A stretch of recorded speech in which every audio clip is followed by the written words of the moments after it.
बाद अब जीतन राम मांझी और उनके बेटे संतोष मांझी गृहमंत्री अमित शाह से मुलाकात करेंगे।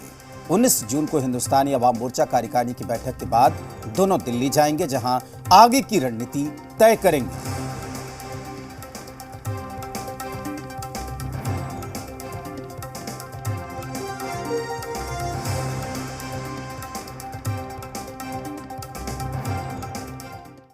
राजभवन में शपथ ग्रहण समारोह हुआ है और संतोष मांझी जो इस्तीफा दिए थे और उसके बाद जो परिस्थितियां बनी और फिर रत्नेश सदा मंत्री बनाए गए। हम हैं संतोष मांझी के साथ। राजभवन में ही मुख्यमंत्री नीतीश कुमार ने कई सारी बातें कही हैं, जिसमें ये भी कहा गया कि किस तरीके से बातें जो हैं वो बीजेपी के लोगों के पास पहुंचाई जा रही थी, लिहाजा मर्ज करने की बात कही गई थी और ये बात जब स्वीकार नहीं हुआ तो फिर रास्ते जो हैं वो जुदा हुए हैं। क्या कुछ इस पर प्रतिक्रिया है, जानते हैं।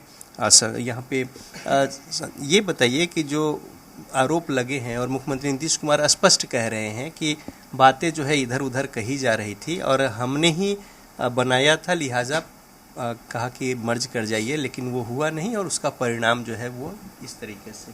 देखिए, इस तरह की जो बातें हैं कि बातें इधर उधर की जा रही थी, ऐसी कौन सी बात थी? क्या हमने कोई सरकार की बातें इधर उधर की? क्या कहीं पर कोई ऐसा डॉक्यूमेंट था, लीगल डॉक्यूमेंट जिसकी बातें की?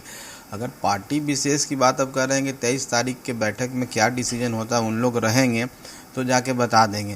तो जब पार्टी में जब 23 तारीख को आपकी मीटिंग होगी और आपके लोग जब वहाँ बोलेंगे तो सारे मीडिया चैनल भी रहेंगे, सोशल मीडिया के लोग रहेंगे, सब लोग, तो बातें तो बाहर आती ही है।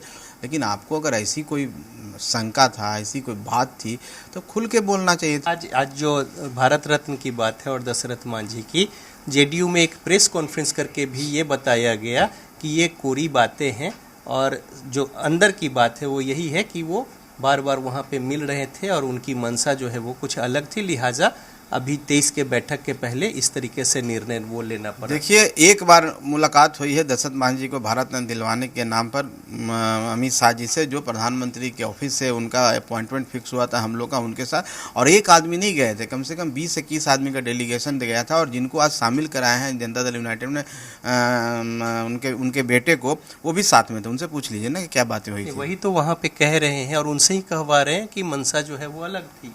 मनसा अलग थी? क्या वो सुने थे? क्या वो साथ में थे? वो बता सकते हैं? वो व्यक्ति तो बेचारे इतने सीधे साधे हैं, हम लोग सम्मान करते हैं, दशरथ मांझी का सम्मान करते हैं, हम लोग के परिवार के अंग हैं। आज आया है उनको शामिल कराने के बाद, कल कहाँ थे? सारी बात तो हम लोग उनके लिए किए हैं। 19 तारीख को हम की जो राष्ट्रीय कार्यकारिणी है उसके बाद कुछ बड़े फैसले जो है वो सामने आएंगे। देखिए, बैठक के बाद आप सबको हम लोग ब्रीफ करेंगे। निश्चित तौर पर हमारे जितने भी प्रबुद्ध साथी हैं जो पार्टी को बनाया है, खून पसीना बहाया है और आज तक पार्टी के साथ हैं, उन लोगों को हम लोग बुलाए हैं और उनका जो फैसला होगा सराखों पर होगा और उसी हिसाब से हम लोग आगे की रणनीति तय करेंगे। समर्थन वापसी हम लोग तो नहीं चाहते थे कि महागठबंधन से अलग हो, लेकिन उनके बड़े शीर्ष नेता जितने भी हैं सब बोले कि वो नहीं है, तो स्वतः हम लोग मान लिए कि हम नहीं है, हमने बोल भी दिया। लेकिन एक समर्थन वापसी की एक कोरम है और हम लोग सोच रहे हैं कि 19 तारीख को मीटिंग करने के बाद महामहिम से मिल करके हम लोग चिट्ठी पत्र दे देंगे। जो राष्ट्रीय कार्यकारिणी की बैठक है 19 तारीख को, उसके बाद निर्णय लेकर समर्थन वापसी की भी बातें होंगी, यानी सरकार को जो समर्थन है। और इससे पहले मंत्री पद छोड़ा था लेकिन समर्थन था, लेकिन अब इस तरीके से अंदर खाने पार्टी में जो कुछ मन बना है वो बैठक में तय होगा और उसके बाद फिर दिल्ली जाने की भी बात हो रही है। तो जाहिर तौर पे एक रूपरेखा जो है वो सामने आ रही है और किस तरीके से अब अंतिम तौर पे पार्टी जो है वो आगे बढ़ेगी, ये महज थोड़े ही दिनों में सामने आ जाएगा। कैमरामैन अभिषेक के साथ रजनीश, जी मीडिया, पटना।